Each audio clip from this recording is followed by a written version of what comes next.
Assalamualaikum warahmatullahi wabarakatuh. Perkenalkan kami dari kelompok 2.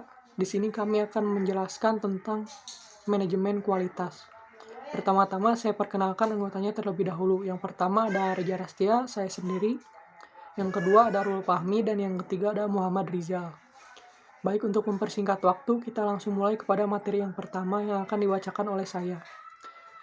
Yang pertama ada definisi kualitas menurut para ahli. Goods dan Davis dalam Pendi Ciptono dan Anastasia Diana mendefinisikan kualitas adalah suatu kondisi dinamis yang berhubungan dengan produk, jasa, manusia, dan lingkungan yang memenuhi atau melebihi harapan. Sementara American Society for Quality Control dalam Barry Render tahun 2001 mengemukakan kualitas adalah totalitas bentuk atau karakteristik barang atau jasa yang menunjukkan kemampuannya untuk memuaskan kebutuhan-kebutuhan yang menunjukkan kemampuannya yang tersembunyi. Ahmad tahun 2018. Namun, yang lain percaya bahwa definisi kualitas terbagi dalam beberapa kategori. Beberapa definisi didasarkan pada pengguna. Mereka mengusulkan bahwa kualitas terletak di mata yang melihatnya. Orang-orang pemasaran menyukai pendekatan ini, dan begitu juga pelanggan. Bagi mereka, kualitas yang lebih tinggi berarti kinerja yang lebih baik. Bagus, fitur, dan peningkatan lainnya terkadang mahal. Slide selanjutnya tentang sejarah singkat pengendalian mutu. Total Quality Control atau TQC atau pengendalian mutu terpadu PMT merupakan suatu konsep manajemen pengendalian mutu yang mengikut sertakan pimpinan dan karyawan perusahaan dari semua lapisan organisasi dengan menerapkan mode statistik dan dengan tujuan memberi kepuasan kepada para pelanggan dan karyawan serta mencapai perkembangan perusahaan. Sejarah pengendalian mutu terpadu di Indonesia tidak dapat disahkan dengan peran serta Astra Internasional, Menteri Tenaga Kerja, Menteri Perindustrian, dan PMMI atau Perhimpunan Manajemen Mutu Indonesia. Tahap permulaan PMT dikenalkan oleh Astra Internasional pada tahun 1980 sampai 1981. Yang selanjutnya ada konsep pengendalian mutu. Pengendalian mutu berlangsung pada tingkatan organisasi secara keseluruhan dinamakan Company Wide Quality Control. Di Jepang, ini memiliki 3 ciri, yaitu yang pertama, partisipasi semua bagian, termasuk para subkontraktor, perusahaan penjualan, dan pemeliharaan atau servis. Yang kedua, partisipasi semua pekerja dari pucuk pimpinan sampai pekerja paling bawah sampai pramuniaga. Yang ketiga, pengendalian proses terpadu termasuk mutu, laba, biaya, dan harga, kualitas jadwal penyerahan, keamanan, dan nilai sosial. Slide selanjutnya akan dibacakan oleh Muhammad Rizal. Standar mutu kualitas internasional. Manajemen kualitas mengalami evaluasi yang dimulai dari kualitas inspeksi, inspection quality, pengendalian kualitas quality control, penjaminan kualitas quality assurance, sampai dengan manajemen kualitas total atau totality quality management.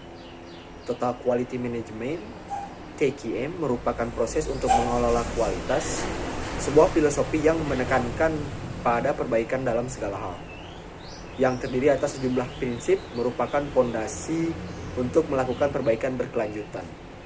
Salah satu kunci untuk bersaing di pasar global dewasa ini adalah kemampuan untuk menghasilkan barang dan jasa memenuhi selebihnya standar yang berlaku. Terdapat beraneka ragam standar, seperti halnya banyak jenis produk manufaktur yang dihasilkan oleh suatu negara. Dengan adanya situasi global dewasa ini mengakibatkan situasi seperti ini tidak dapat lagi dipertahankan. Salah satu yang standar penting dalam perdagangan global dewasa ini adalah ISO 9000 yang dihasilkan oleh International Organization for Standardization di Genoa, Swiss. ISO 9000 ini adalah sekumpulan standar kualitas universal yang memberikan rangka yang sama bagi jaminan kualitas yang dapat dipergunakan di seluruh dunia. Total Quality Management, secara operasional, mutu atau kualitas ditentukan oleh 2 faktor, yaitu terpenuhi spesifikasi yang telah ditentukan sebelumnya dan terpenuhi spesifikasi yang diharapkan menurut tuntutan dan kebutuhan pelanggan. Salis 2006. Untuk mewujudkan kualitas dan kepuasan pelanggan tersebut, perusahaan membutuhkan sistem manajemen berbasis kualitas, yaitu Total Quality Management. Total Quality Management ini diartikan sebagai strategi manajemen yang ditujukan untuk menanamkan kesadaran kualitas pada semua proses perusahaan.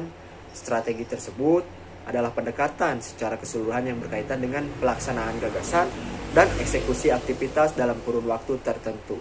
Mulyadi 1998. Konsep Total Quality Management memerlukan komitmen sebuah anggota organisasi terhadap perbaikan seluruh aspek manajemen organisasi. Pada dasarnya, konsep TQM mengandung 3 unsur, yaitu strategi nilai pelanggan, yakni manfaat yang didapat pelanggan atas penggunaan barang atau jasa dari pengorbanan pelanggan untuk memperolehnya. Strategi ini merupakan perencanaan bisnis untuk memberi nilai tambah termasuk karakteristik produk, cara penyampaian, pelayanan, dan sebagainya. Yang selanjutnya ada sistem organisasional yang berfokus pada penyediaan nilai bagi pelanggan. Sistem ini cukup mencakup tenaga kerja, material, mesin, dan teknologi proses, metode operasi dan pelaksanaan kerja, alisan proses kerja, arus informasi, dan pembuatan keputusan. Perbaikan kualitas untuk menghadapi lingkungan eksternal yang selalu berubah, terutama perubahan selera pelanggan. Konsep ini menuntut adanya komitmen untuk melakukan pengujian kualitas produk secara kontinu sehingga dapat memuaskan pelanggan. Yang selanjutnya, prinsip utama dalam quality management, yaitu yang pertama sudah jelas sudah pasti kepuasan pelanggan. Yang kedua, respect terhadap setiap orang. Yang ketiga, manajemen berdasarkan fakta. Yang keempat, perbaikan berkesinambungan. Terus, yang selanjutnya yaitu pentingnya manajemen kualitas. Apa sih pentingnya manajemen kualitas? Manajemen kualitas dibedakan menjadi 2 sudut pandang.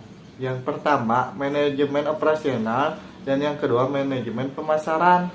Berdasarkan sudut pandang manajemen operasional, kualitas produk adalah salah satu keputusan penting dalam meningkatkan daya saing produk. Sedangkan dari sudut manajemen pemasaran, kualitas produk adalah salah satu unsur penting dari bauran pemasaran meliputi produk, harga, promosi, dan saluran distribusi. You can describe topic in the section.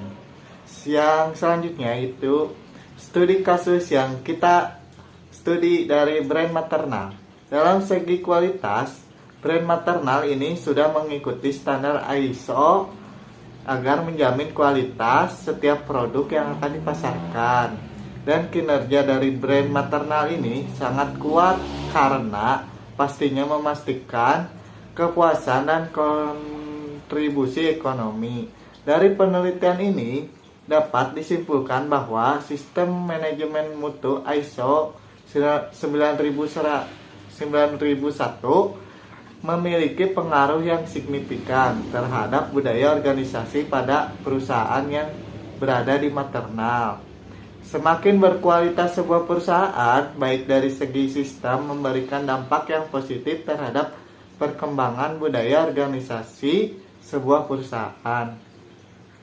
Nah, yang terakhir, kesimpulan dari presentasi kami yaitu dari berbagai penjelasan di atas dapat disimpulkan bahwa manajemen kualitas sangat penting dilakukan oleh perusahaan karena akan berdampak pada keberlangsungan hidup perusahaan di tengah masyarakat. Adanya manajemen kualitas adalah untuk menjaga kestabilan, mengatur, dan mengendalikan mutu atau kualitas produk maupun jasa perusahaan agar kualitas dapat bertahan dengan baik, bahkan meningkat dari sebelumnya. Pentingnya manajemen kualitas dalam perusahaan karena menyangkut kepentingan umum dan memberikan dampak di berbagai aspek, terutama masyarakat yang menjadi konsumen. Maka dari itu, manajemen kualitas tidak hanya dilihat dari segi produk dan jasa, melainkan seluruh aspek perusahaan harus dilakukan pengendalian mutu kualitas agar dapat menciptakan keamanan dan kenyamanan produk yang dihasilkan. Sekian dari saya serahkan kembali kepada moderator. Terima kasih. Mungkin sekian materi yang bisa kami sampaikan. Mohon maaf bila ada kesalahan. Wabillahi taufiq wal hidayah. Wassalamualaikum warahmatullahi wabarakatuh.